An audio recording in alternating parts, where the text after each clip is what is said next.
This one's gonna hurt some people's feelings. So. Hi guys, welcome back to my channel. If you're new here, my name is Antonia, and today we're going to be talking about some of my unpopular opinions. With a twist, we're going to be talking about my unpopular opinions about the African diaspora, because I just wanted to have a chat with you guys. If you're new here, my name's Antonia. Like I've said, I'm a fourth year medical student who makes videos about medical school, university, lifestyle, and I threw some commentary in there as well. So if that sounds good to you guys, feel free to like and subscribe and keep watching this video. I started thinking about this video because last month, October, was Black History Month in the UK. I love my people, I love my community, I love my Black British community and, you know, the African diaspora and Africans as a whole. But there are some things, some opinions I have that when I voiced them to other people have not agreed with me. I just thought it'd be fun to have a little bit of a chat about it, talk to you guys about them and see what you guys think as well. If you agree with any of these opinions or you disagree with any of these opinions, feel free to leave it down in the comments. And without further ado, let's get into this video. First off, I'm gonna ease you guys into this, you know, a little warm-up one. The best malted drink is super malt. I've tried Afri malt, I've tried O2 malt, I've tried Tiger malt, I've tried Maltina. None of them compare to super malt.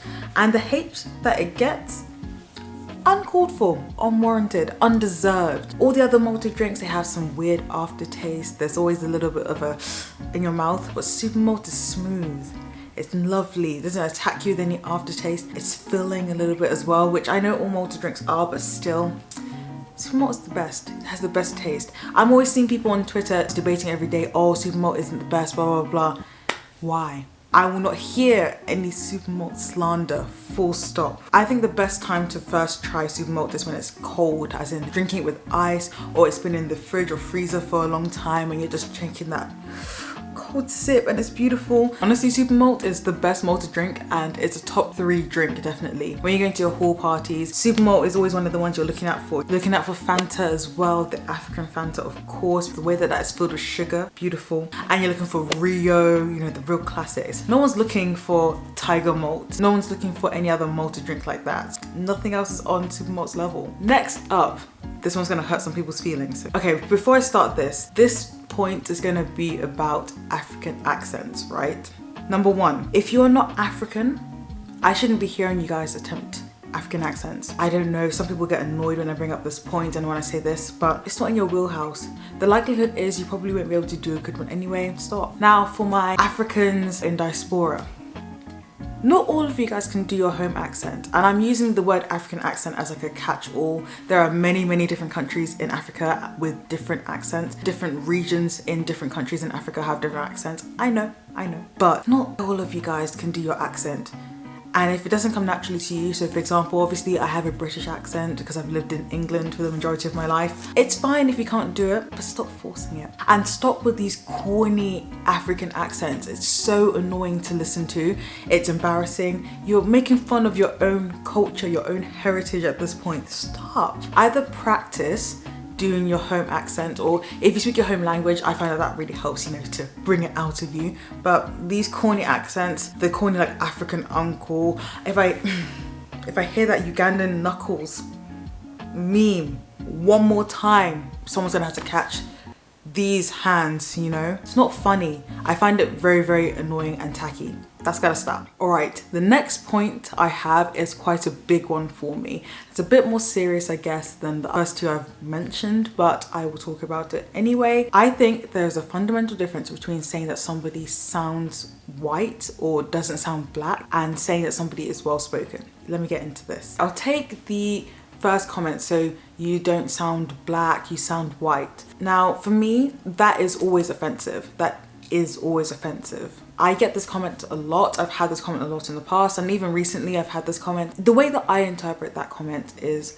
people saying that basically there is a certain way that black people are supposed to sound, and if they sound anything different to that, then they're not black enough, if that makes sense. They're not like a legitimate black person, which is weird in my opinion. Why does it matter? Why does it matter? Like, there is not one set way that a black person should sound, just like there's not one set way that a white person should sound, or an Asian person should sound, or anyone should sound, to be perfectly honest. Like I said before, I have a British accent. I have that accent because I grew up in Britain. The people I spoke to were British. Now, I have this particular British accent because I grew up in the south of England. And you know, where you live affects your accent. So I don't see why people think that it's okay or it's a compliment. These people annoy me the most. Why people see that it would be something complimentary that I don't sound like a black person. What should a black person sound like? Because, so that comment will always be annoying, and it hurts me the most when I hear that comment from fellow black people. It has that lace of, oh, you don't sound like one of us. And you know, it's nice to feel accepted in your community, and comments like that build up a little bit of a division, which doesn't make me very happy, to be honest. Now let's take the other statement. You sound well spoken. And this is something that, again, I've had this comment quite a lot on my difference between Jenna Marbles and Shane Dawson video. I got that comment a lot as well. I got comments saying that I was well spoken or that I was very articulate. Now the difference between the first statement and that statement is, when I hear that second comment, I won't automatically take it as like an insult or a microaggression or anything. In fact, I normally take it as more of a compliment, because in my opinion, in my head, saying that somebody is well spoken or articulate doesn't really speak to how they sound necessarily, but how they formulate what they say and formulate their arguments and things. That's how I take it. So when I hear that people say that I'm well spoken, I went to a grammar school. I was surrounded by lots of very, very well spoken and smart individuals. So when people say that I'm articulate and things, it makes me feel quite happy, because I feel as though I'm almost living up to the name that my old school has, and that people think that the way I put across my points is clear and easily understandable, which is nice. I think that that's great. So I won't always take that as an insult. In fact, more times than not, I will take that as a compliment. However, I do think that sometimes you can tell when people say things like that and they have the undertone again of, I didn't expect you to be articulate. I didn't expect you to be well spoken, which I still think is inherently wrong. It shouldn't be a surprise that a black person is well spoken, just like it shouldn't be a surprise that a white person, Asian person, any person is well spoken. And I think you can tell when people come in with that attitude of like, oh, I didn't expect someone like you to sound like that. The majority of times I've had that comment from people, I don't think it's had that undertone. I don't think it's had that condescending viewpoint. I think that it's come from a genuine place of, oh, I like the way that you put across your points. That's my opinion on that. I will always take everything with a pinch of salt, and obviously you can tell a lot by somebody's body language and the way that they address you. So obviously it depends on who's saying what and the relationship that you have with that person who's saying it. But yeah, that's my stance on those two types of statements. Okay, let's get fun again. Next one. I love jollof rice, and I need to start off this point with I love jollof rice. I think that J rice slaps. There are some days that you just need it. Pool parties, Christmas, the way that the J rice will just hit right, unparalleled. However, in my opinion, I don't think that jollof rice is the best African dish. And I know you guys are gonna come and fight me. I know it. I'm sorry, guys. I genuinely don't, just because I think Africa produces such good cuisine and there is so much to choose from. I don't think it's actually the best dish. I mean, just going from Nigeria alone, because I am Nigerian, oh my goodness. Rice dishes, okay. You can have white rice with red stew, so obiata, assorted meat and plantain. It's a wrap. I absolutely love that. And then if you don't like red stew, you can go for riro, you can go for egusi, ayamache, and these are just rice dishes. Then you go on to your other dishes. Pounded yam, semolina, amala. I remember the first time I smelt amala and I just said to myself, can I have it? I don't know. The last time I had it, I quite liked it. So, you know, those are just like our yam dishes as well. There are so many more amazing dishes from Nigeria, from all over Africa.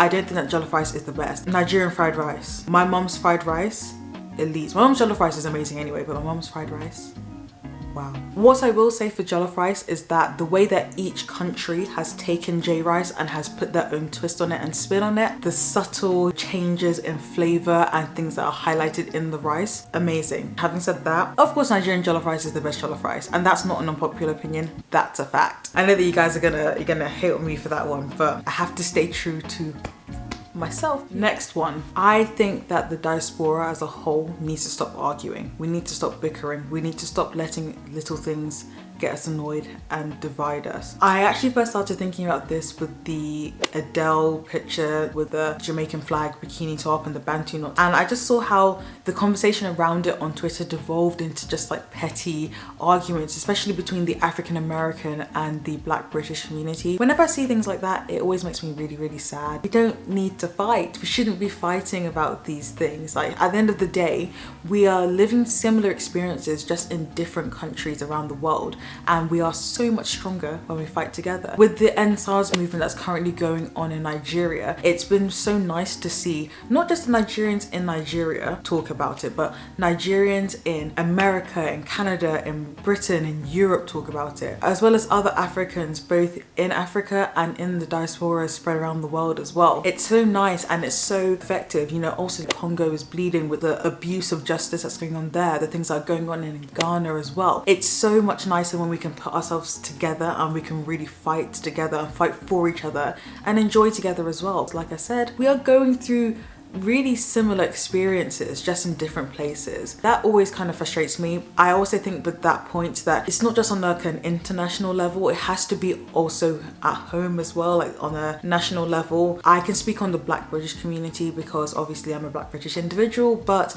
sometimes I'll look at Twitter and some of the things that people are saying about other Black British people, it's just horrible. All sorts of claims and accusations. We need to really highlight and foster a community of uplifting each other, because that's the way that we succeed, by uplifting each other and supporting each other and not tearing each other down. I know that's quite an idyllic approach to take to it, but personally I think that that's probably the only way that we can actually elevate all of us. It's not nice when just one person makes it, it's nice when the whole community makes it. I don't know. Obviously I know that saying one thing isn't going to change anything, but that's just my opinion. I think that once we can actually look inwardly and try and start fostering that nice homely community, then we'll start to see more results and more consistent results. More and more people come out of the woodworks and we'll start to make it too, which we love to see. And I just thought that I would end this video on one. It's not an unpopular opinion, it's a fact, but I thought it bears mentioning anyway. If you're not Black, stop saying the N-word. Don't say it with your friends, don't say it at home, don't sing it in a song, don't rap it in a song.